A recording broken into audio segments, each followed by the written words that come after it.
Le livre de la Genèse, chapitre 31. Jacob entendit les propos des fils de Laban. Il disait, Jacob a pris tout ce qui appartenait à notre père et c'est grâce au bien de notre père qu'il s'est constitué toute cette richesse.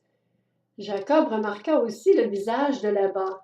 Il n'avait plus la même attitude qu'avant vis-à-vis de lui. C'est alors que l'Éternel dit à Jacob, Retourne dans le pays de tes pères et dans ton lieu de naissance, et je serai avec toi. Jacob fit appeler Rachel et Léa au champ vers son troupeau. Il leur dit, Je vois au visage de votre père qu'il n'a plus la même attitude qu'avant envers moi.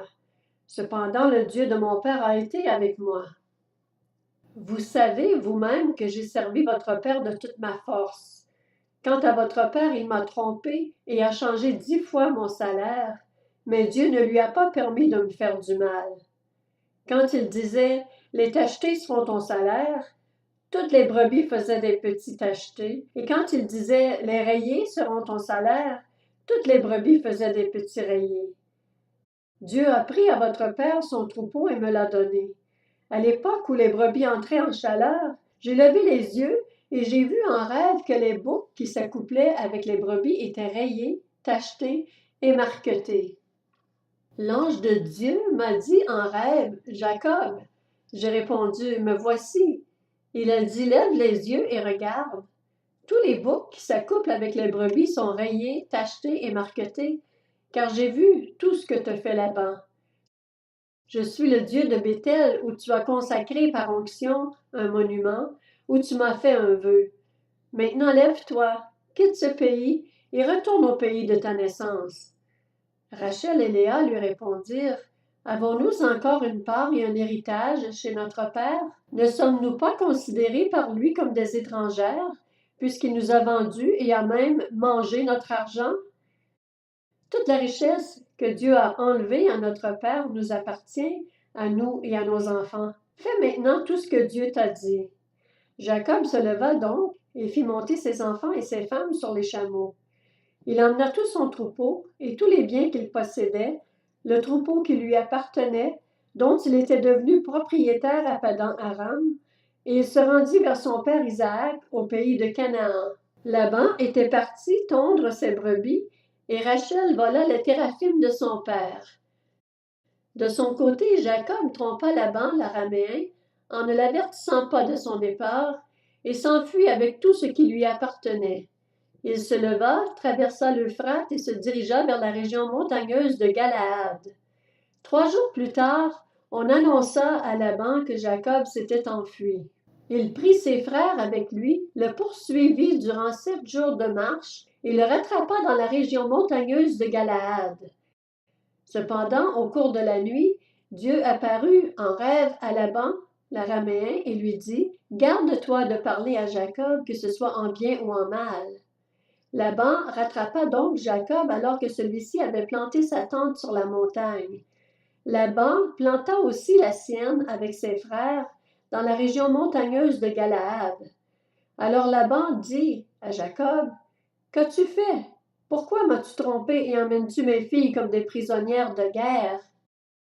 Pourquoi as-tu pris la fuite en cachette et m'as-tu trompé au lieu de m'avertir? Je t'aurais laissé partir au milieu de la joie et des chants, au son du tambourin et de la harpe. Tu ne m'as pas permis d'embrasser mes petits-enfants et mes filles. Tu t'es comporté de façon stupide. Ma main est assez forte pour vous faire du mal, mais le Dieu de votre père m'a dit hier, garde-toi de parler à Jacob, que ce soit en bien ou en mal. Et maintenant que tu es parti parce que tu languissais après le foyer de ton père, pourquoi as-tu volé mes dieux? Jacob répondit à Laban, c'est que j'avais peur. Je me suis dit que tu m'enlèverais peut-être tes filles. Quant à celui auprès duquel tu trouverais tes dieux, qu'il cesse de vivre. Devant les membres de notre parenté, reconnais ce qui t'appartient chez moi et prends-le. Jacob ne savait pas que Rachel les avait volés. Laban entra dans la tente de Jacob, dans celle de Léa, dans celle des 2 servantes, et il ne trouva rien. Il sortit de la tente de Léa et entra dans celle de Rachel. Rachel avait pris les théraphim, les avait mis sous le bas du chameau et s'était assise dessus. Laban fouilla toute la tente et ne trouva rien. Elle dit à son père, « Mon Seigneur, ne te fâche pas si je ne peux pas me lever devant toi, car je suis indisposée. » Il chercha les téraphim et ne les trouva pas. Jacob se fâcha et chercha querelle à Laban. Il reprit la parole et lui dit, « Quel est mon crime? Quel est mon péché pour que tu me poursuives avec tant d'ardeur? Quand tu as fouillé toutes mes affaires, qu'as-tu trouvé des affaires de ta maison? Dépose-le ici devant nos parentés respectives et qu'elles soient juges entre nous deux. Voilà 20 ans que j'ai passé chez toi. Tes brebis et tes chèvres n'ont pas avorté et je n'ai pas mangé les béliers de ton troupeau. Je ne t'ai pas rapporté de bêtes trouvées déchiquetées, j'en ai payé le dédommagement. Tu me demandais ce qu'on me volait de jour et ce qu'on me volait de nuit. La chaleur me dévorait pendant le jour et le froid pendant la nuit, et le sommeil fuyait mes yeux. Voilà 20 ans que j'ai passé chez toi. Je t'ai servi 14 ans pour tes 2 filles, 6 ans pour ton troupeau, et tu as changé 10 fois mon salaire. Si le Dieu de mon père, le Dieu d'Abraham, celui que craint Isaac, n'avait pas été en ma faveur, tu m'aurais maintenant renvoyé les mains vides. Dieu a vu ma peine et le travail de mes mains, et hier il a prononcé son jugement. Laban répondit à Jacob, « Ces filles sont les miennes, ces enfants sont les miens, ce troupeau est le mien, et tout ce que tu vois m'appartient. Que puis-je faire aujourd'hui pour mes filles ou pour leurs enfants, ceux qu'elles ont mis au monde? Viens maintenant, concluons une alliance, toi et moi, et que quelque chose serve de témoignage entre nous. » Jacob prit une pierre et la dressa en guise de monument. Jacob dit aux membres de sa parenté, « Ramassez des pierres. » Ils prirent des pierres et firent un tas. Ils mangèrent là, sur le tas. Laban l'appela Jegarsa Aduta et Jacob l'appela Galed.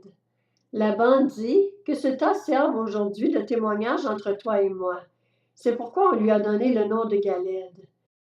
On l'appelle aussi Mitzpa parce que Laban dit, « Que l'Éternel veille sur toi et sur moi, quand nous nous serons perdus de vue tous les deux. Si tu maltraites mes filles et si tu prends encore d'autres femmes, ce n'est pas un homme qui sera avec nous, fais-y bien attention. C'est Dieu qui sera témoin entre toi et moi. » Laban dit à Jacob, « Vois ce tas de pierres et ce monument que j'ai placé entre toi et moi. Ils seront témoins que je ne dépasserai pas ce tas dans ta direction et que de ton côté, tu ne dépasseras pas ce tas et ce monument dans ma direction avec de mauvaises intentions. Que le Dieu d'Abraham et le Dieu de Nacor, c'est-à-dire le Dieu de leur ancêtre, soit juge entre nous. » Jacob prêta serment au nom de celui que craignait son père Isaac. Jacob offrit un sacrifice sur la montagne et invita les membres de sa parenté à manger. Ils mangèrent donc et passèrent la nuit sur la montagne.